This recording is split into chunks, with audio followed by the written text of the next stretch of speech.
Hey YouTube, welcome back. This is Father's Day edition of my channel here, and these are Father's Day goodies.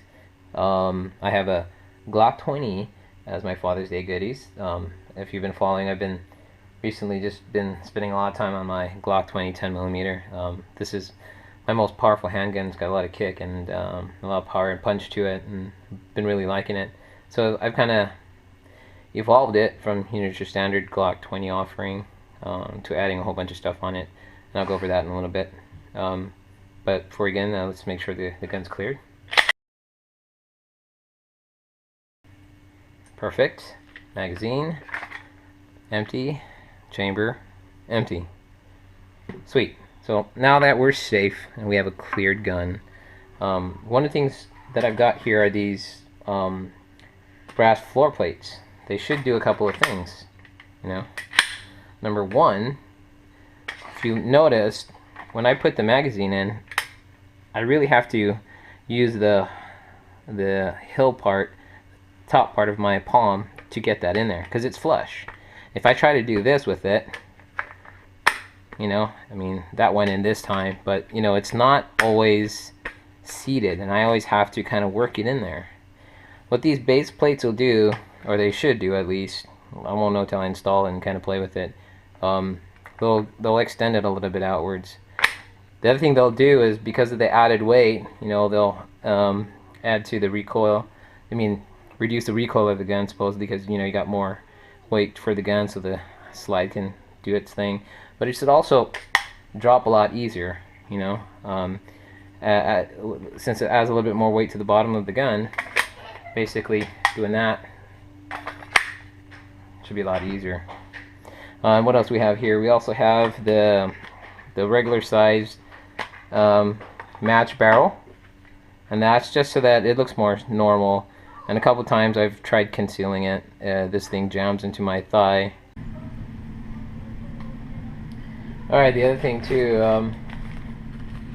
that I mentioned is that I got a new Recoil Spring, and right now I'm running the 22-pound spring stainless steel guide rod.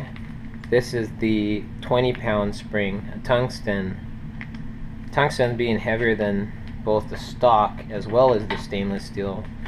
We'll actually take a look at here and see if we can see that difference. But one of the problems I had is basically the round that was sitting on top of the magazine, the slide was cycling so fast that even before the round, basically the way this works is, every time it's spring loaded, right? Every time one round goes out into the chamber, okay, the slide comes back. The next round should come right up and get pushed right back into the chamber, and it just kind of repeats that cycle until all your rounds are gone. Now, if it's doing it really fast, what's happening is, before that round, the next round gets up, it's missing that point where it catches the round and pushes it into the chamber. Instead, it's clipping it, and then what happens is the slide goes back without chambering around. So with this 22-pound spring, every so often I would have to re-rack it and then see that, yeah, there's a round still there, and you know, I just go ahead and rack it and chamber the next round. You know, while that's doable, I don't like it.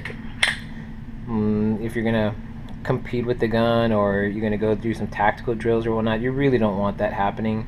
So while the recoil spring will save from the frame getting damaged, the heavier recoil spring, you know, to me it's not worth it as far as reliability. Now, if I was running Underwood, some of the, you know, heavier hitting rounds that are loaded up to like 1600 feet per second, that's where I probably would run with the 22s, because it'll probably cycle just fine through there.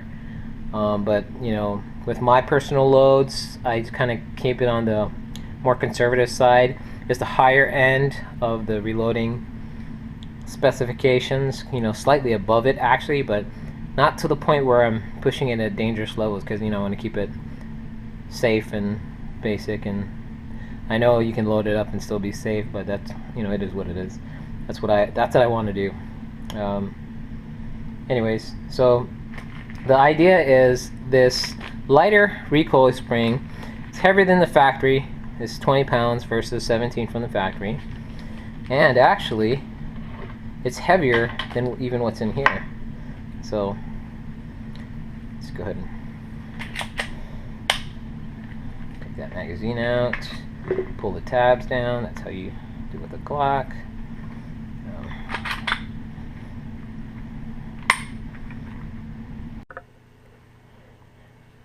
Alright, at some point the video cut off because the battery's dying, so let me see if I can get this really quick. I went ahead and installed these guys. I can show you how that works. That's pretty easy. You can use a Glock tool. I just shove it in there and then just push it and push it forward like this. Kind of. Oh, actually that's not going so well. Just like that. Now, if you're not careful, you can crack the end of that spring back, and I think that's one of the ones I did crack. And I can't find it. But what I did is I ordered a bunch of these backup ones anyways. So, they're really cheap. This one I got them, so it's good to go. And all you really do is put that spring in there. I guess I should have opened one of these things. Work that out real quick. Here's the new base, the new brass base there. So we'll get that spring right on there. And again, this will go right back on like it did before. Now that's going to fit right back in there. So all I'm trying to do is slide it right back on. Simple as that. Getting it out is actually the harder part. Pop. There it is. Yeah. So now it's sticking out a little bit more. See that? So slamming that in is real nice. I don't even have to do anything special to that. It's good. So that. Alright, battery's dying, so I'm going to see if I can speed this up a little. I think where we left off was on springs. So basically, this is the upgrades I got, just to kind of cover all of it. I've got the bronze base plate to kind of extend it outwards for to help with reloading. Have it on here. The wife was so nice to get me a shorter barrel, and yeah, this is a better barrel generally speaking, but this one makes it a lot nicer if you're gonna conceal it. It's not poking into your leg, and actually it just looks nicer. It looks a little bit awkward with the barrel sticking out, but you know, honestly, I like the functionality of this. But now I've got options.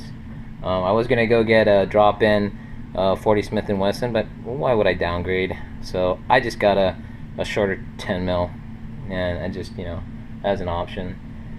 So these are the upgraded recoil spring or something. Here's stock factory. This is 17 pound spring. That's coming in at 35 ounces. Here's the you see I get these a little bit confused. Let me see what this is. Yeah, that's the stainless steel 22 pound spring. So this is the heavier spring with the lighter but stronger stainless steel guide rod. This is the strong heavy tungsten with a lighter recoil. It's a 20 pound spring, which will, you know, like I was saying earlier, will help with reliability, as it should give the you know, the round a little bit more chance to pop up there and get shoved right in back into the chamber. But you know, we'll do a functional test at some other point. I'll catch that on video. If you've seen a previous video, you've actually seen a jam. See if I right here, and you can just slide off the frame. can get a little bit of that in this video, so that you don't have to go find that video. But you'll see that, you know, it's jammed. Not really jamming, it's just it's not picking up the other round from the magazine. That's a failure to me. It's not really a jam, it's stovepipe or anything, but to me that's no go as far as reliability goes. So yeah, you know, lighter recoil spring, 20-pounder with a heavier tungsten should be a perfect match. And the barrel. So let me put together and show you how that looks. Need to clean this, but who cares? Getting these two mixed up. Let's see. That should be the tungsten one. Feels a little bit heavier. Yep, and I am correct. Get that in there. Now let's put this baby back together. Alright, so let's get a magazine in there. Alright, this is what we got. So the latest upgrades.